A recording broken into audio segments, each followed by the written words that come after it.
What's up guys, welcome back to part 2 of mine and Julian's chest workout here at the world famous Gold Gym. I'm Rob Richards. Make sure you check out part 1 of our video over on my YouTube channel. We started off with, just a recap, incline bench press, big compound movement. Exercise 2 was dumbbell, incline dumbbell work on the bench, yeah. And we added in your and we had the push-up, like a diamond push-up on the end of the bench. A lot of tension in the upper chest. Third exercise was a machine, the hammer strength machine. Great tension on the upper chest workout. So that was really a lot of pressing movements. Then we came over to a lot of upper incline chest work with flies. So the fourth exercise was you started with cables. With the cables, lower position, too high, absolutely. Too high position. Keeping the chest up, great tension on the upper pectorals. We were leaning forwards a little bit, keeping that chest up. Yeah, and the the point arms. is to make the chest open and to feel the movement and not to stop here like you did and like you told me, but yeah, you have to move the movement more high. Full range of motion. So it was a larger range of motion than I guess we would normally do if we were doing the conventional chest flies with cables, and that's what we were talking about in part 1. A lot of the exercises, it's easy to fall into a trap, a routine where you're not really taking the muscle through its full range of motion. We're not adding enough variety in, we're not mixing up the different methods, attachment, hand placements. And that's what we did within these workouts, both part 1 and part 2. We were constantly changing throughout each set how we did the exercise. So with this one, we kept the cable pulleys low, but we were constantly stepping forwards, changing the height of our body. And it's important with the arms as well. We weren't making it a bicep exercise. You see some people, they do this exercise and they start to curl their arms up, bring their front anterior deltoid in, focus on the biceps. chest, so right, we keep the weight a little bit lower, of course. but we keep that focus on the muscle, the tension, our form has to be like perfect. That was a good one. Great upper chest. I mean, both of us, all the muscle fibers were popping out up here. 3 sets on there. I think we did maybe 12-15 reps, a little bit higher on cable. Yeah, and then we moved to the other machine. Yeah, machine, another fixed range of motion there. Machine. Yep. With a very open range. Full range of motion there, and a little bit higher. And normally, we hold on to the handles. Yeah. And again, it limits our. Usually, I use the machine like this. Sure. Like, yeah. So do I. Like every people. Everybody. And you did the position higher than usual, and I felt really better than usual. So I'm gonna use it your method.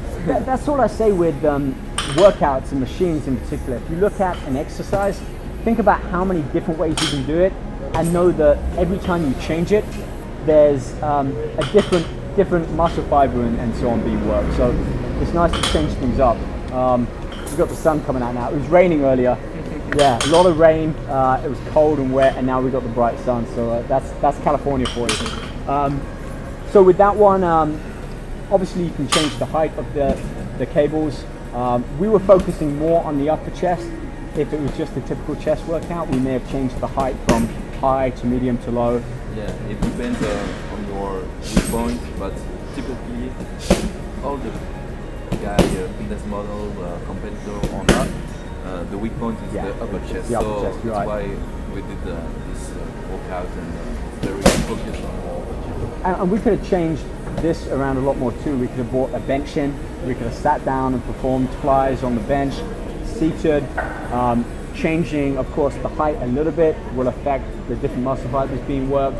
And also we could have done 21s, could have done the slower eccentric. We did a lot of that with our previous exercise. So there's no need to always do the same thing on every different exercise. But speaking of that, we did incorporate some slower eccentric and some 21s on the dumbbell flies. So that was the last chest exercise that we did. The last exercise was the dumbbell fly. On the bench, fat bench. Yeah, we did a lot of incline work. We did just three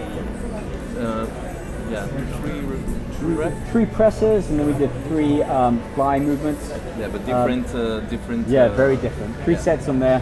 The first one it was a regular.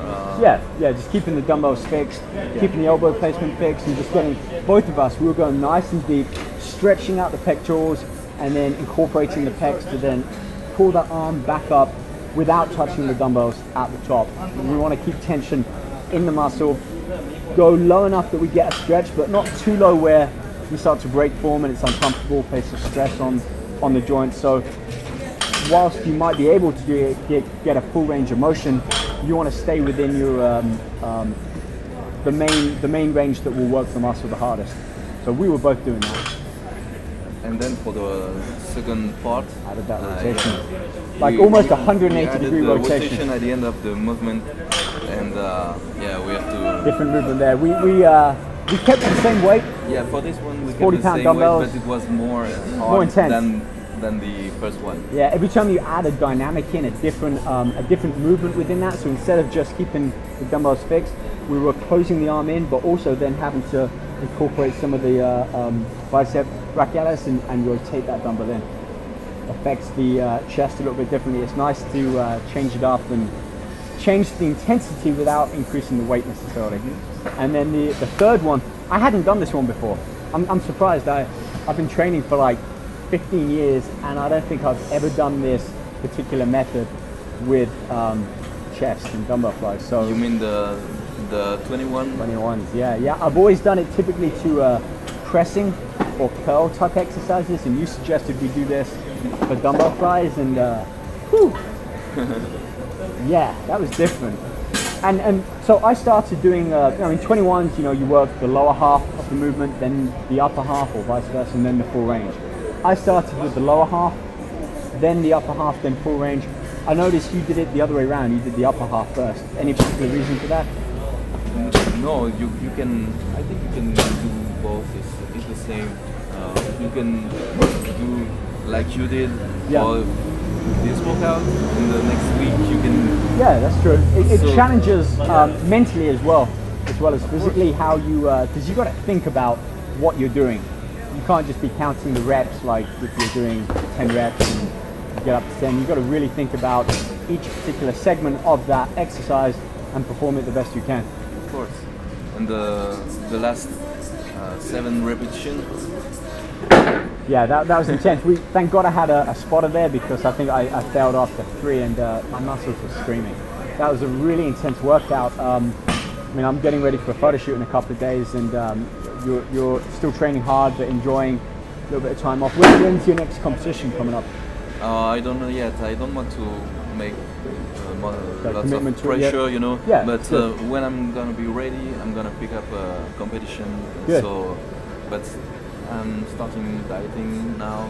Cool. Well, on that note, Julien, it's been a pleasure meeting you and training with you. I'll hopefully try and get out to your neck of the woods, Miami, at some point. We'll do some more of these videos, if not in Vegas.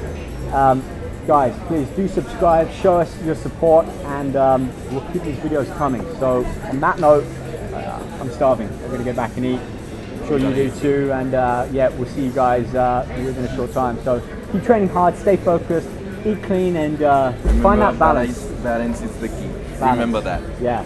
All right, guys. We'll see you soon. Bye. Have a great one. Take care. Thank you.